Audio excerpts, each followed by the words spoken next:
Today in this video, we'll be guiding you on how to cash out stocks on Cash App. First, open the Cash App on your mobile device and tap the bank icon in the bottom left corner. Once you're on the screen, tap on the Stock tab, and under Stocks Owned, select the stock you want to cash out. For this example, we'll choose this one. To sell it, simply tap the Sell button. If you have a large amount of shares, you'll need to enter how many you want to sell. After that, confirm the transaction by tapping the Confirm button.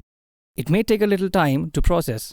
Once done, tap Done and head back to the Banking tab. From there, select Cash Out. Enter the amount you want to withdraw and hit the Cash Out again. You'll be prompted to choose your withdrawal speed. The standard option has no fees, while the instant option will charge a small fee. Finally, enter a Cash App PIN, and that's it.